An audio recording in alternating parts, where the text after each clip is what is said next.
if I did not come to the institute, if I didn't have my master's in educational evaluation, I would not have perhaps been employed to be a staff of the West African Examinations Council in 1985. Hence, perhaps I was able to become the registrar and chief executive officer of the international organization. Wherever our products went, they were highly regarded. In fact, before I left the institute, that's after my retirement, one of our products became the director of the institute of his own country. It was mandated to start an institute of education, not even under a university, but under the Zambian Ministry of Education. And it was very successful.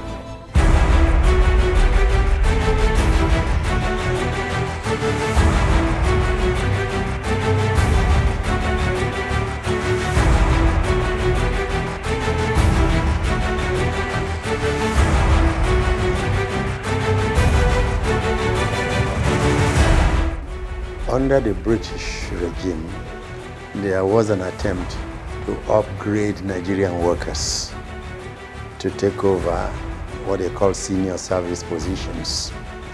So that led to the establishment of institutes of different types. So Ibadan was the only university around, and to upgrade teachers and as a result impact positively on teaching and learning in the schools, you established an institute of education. The University of Ibadan came into existence in 1948, and the education component of it started actually in 1949 by the Department of Extramural Studies. And the Institute of Education came into being in 1956-57 sections, and the first pioneering director of the institute, who also was the head of Department of Education, was Dr. Margaret Reed. And she was a member of Elliott Commission that actually recommended the establishment of UCI, that is University College, Ibadan. There was at that time, before that time, a Department of Extramural Studies. Extramural meaning you get education out of the four walls of the university. So Extramural Studies, together with the institute, merged with what became a Faculty of Education in 1962. The institute from that time was embedded in the Department of Education, and whoever was head of the department was also director of the institute. So the institute also became the representative of the university in the decision-making bodies of the education sector. There was no distinction between institute and department. But in 1975, the two were demarcated. The institute occupied one part of the old building there, and the department the others. In 2015, the NUC wrote to universities, not only the University of Ibadan, that centers that run academic programs should be merged with the appropriate faculties. The report was shared with the development committee, and the report was so, would I say, damaging. The committee recommended, among other things, that the Institute of Education should be merged with the Faculty of Education. It was a big blow on me. So at the point that appeared that there was nothing we could do anymore, my colleagues decided that we should be merged with the newly created Faculty of multidisciplinary studies. It was a harrowing experience. But somehow along the line, I had read about the establishment of the Institute of Education, the history of the creation of the Institute of Education. And it came out from the Ashby report of 1961, when the federal government wanted to train teachers. And it was said there that institutes should help the federal government to train teachers.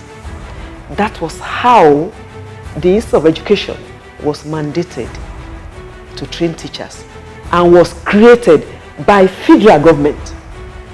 So I just sat down one evening and I said, if the Institute of Education was created by that, not by the University of Ibadan, can anybody recommend that the Institute of Education should be merged with the faculty? The following morning, I sent out notices, or a notice of meeting, emergency meeting. And as soon as we left the meeting, I headed straight to the Faculty of Law and I had an audience with the Dean, Professor Olatubosun. He said, Madam, do you have documents to back this up? I told him I have. To God be the glory.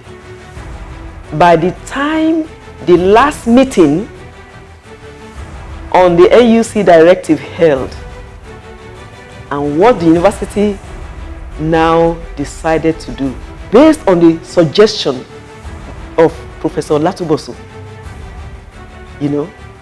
tagging along with the legal matter,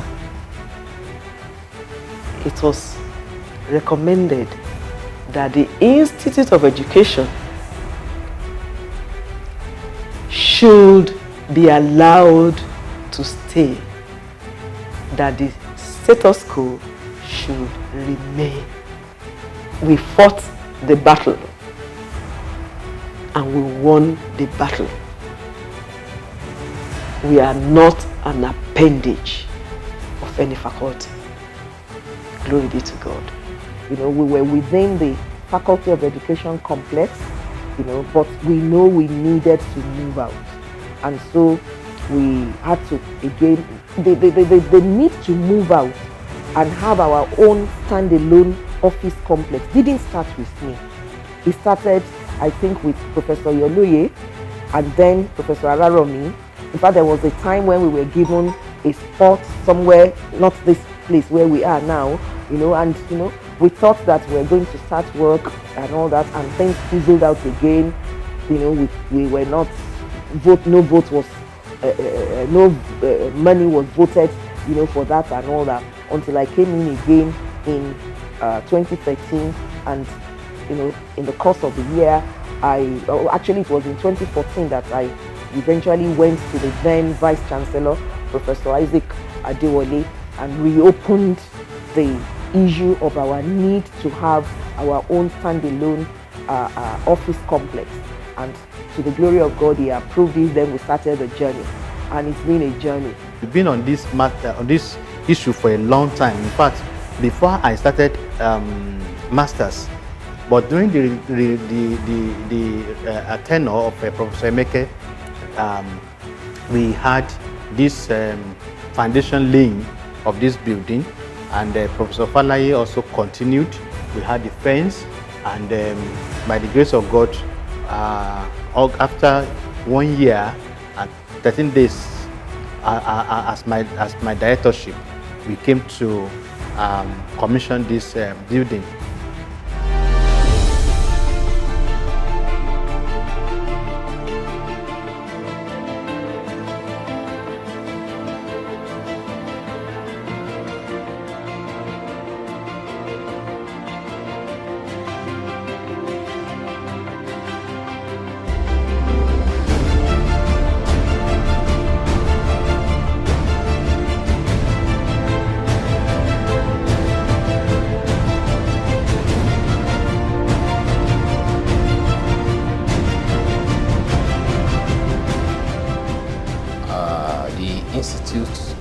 education has several units, and one of these units, computer and technical units. The institute had to reach out to people who felt they needed skill in computer, how to use computer, desktop publishing, use Excel and the likes. Research and publications.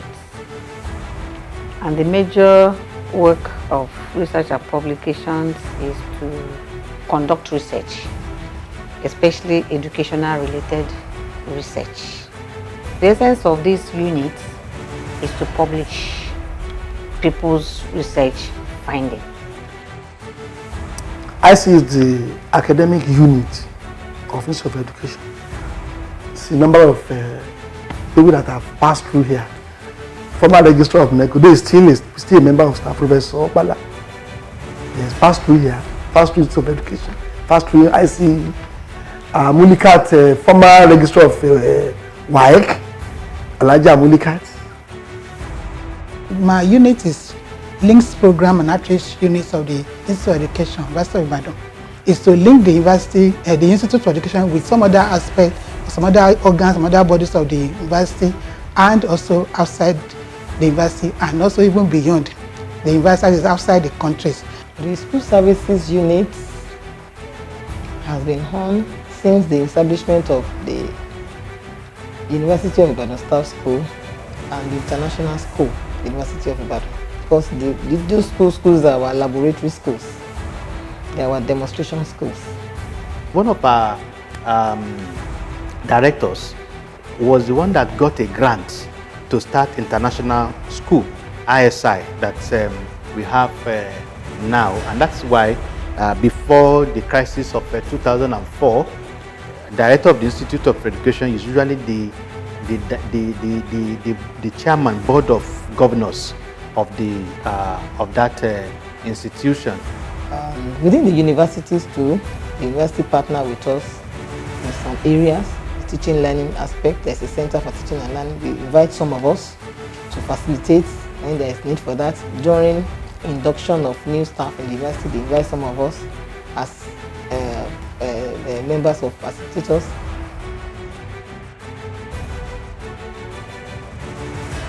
Three phases project, which we carried out in 2012 and 2013. So we are training teachers on behalf of Lagos State government to help teaching in their secondary schools. So that was started during my tenure, and we continue throughout my tenure. We also had other sources that we can record is this building that we commissioned sometime 2 months ago. That's August 13th. It was, a landmark achievement. Another thing that is, though this one is in progress, but I still can talk about it as an achievement. In this area of, we have only one course, and that is for master's level, measurement and evaluation, or educational evaluation is the name of the course that we have without options. At the time we had in-service courses, but over time, because we do not have students coming to do the course, over time it's just went like that. We suspended it. No, we didn't cancel, but we just suspended so what we can come back to it much later. But now we have an approved from the committee, what I call a curriculum committee. They have approved 4 options for us, and also a postgraduate diploma in monitoring and evaluation. So those are kind of achievement. Though all these ones still need to be approved at the board of postgraduate college and also at the Senate level. I see a big institute of education in the future, and we've started doing some things along that line. For example, this COVID-19 has opened our eyes to so many things. We are now working on different online courses, short courses that is not boundary restricted. It's without boundary. People all over the world can access our short courses. And another thing we are working towards now is artificial intelligence. And we have had contacts with different people all over Africa and some parts of the US, and even Pan-African University. We were in talking. We're not yet collaborating. We are still talking with them on how we can collaborate together in forming artificial intelligence in education, in the area of teaching, learning, assessment, and instructional strategy and instructional materials. So we can use robotic engineering along that line in order to bring forth more of our activities. Another thing we are doing is to harness all our past students who have graduated since 1973 to date. If we're able to get all of them, it's going to be a big achievement for us. We are also thinking of expanding our building. Actually, this is a first phase. It's supposed to be a 3-phase complex, and we're going to have the auditorium that can sit close to between 500 and 700 students, and we are going to have different offices, observatory, laboratories, and classrooms. These are the things we are planning in future. We're also planning that we're going to have many other courses that we're going to have along the line.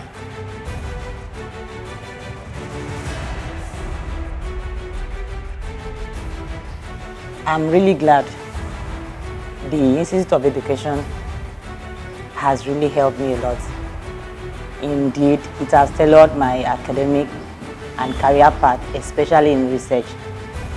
That has been my dream, which is gradually being fulfilled. All thanks to our academic icons in research. Our lecturers, they've done so much, showing us the path for the future of research. Yeah, I'm a school owner, and then I move around conducting workshops and seminars for teachers. Yeah, you know, with what we've learned in the Institute, critically on evaluation precisely, we do a lot of not just entering into conclusions about anything or anything we observe, but we are taught that it is important to analyze things, evaluate things clearly, and then know why, you know, getting right data for anything that we have to do. That has helped me so much in my endeavor, in my career as someone who does training and a school owner at the same time. I work with a multilateral development bank, and I have worked with the development world for 12 years. And most of the work that I have done is with African countries in improving their education system. I work in building partnership with other donor communities to ensure collaboration in enhancing education quality in the African continent. And I also establish resources for resource mobilization, for implementation, for funding of education programs in the African country. The Institute prepared me, and the impact on me is what I can say that manifested in my career in WAEC.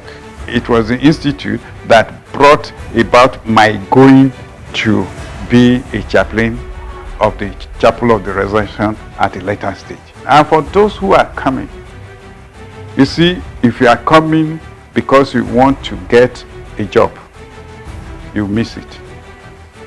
It is what you do after you have left here that will give you a job. You should come with the idea that I'm going to learn some skills that are uncommon.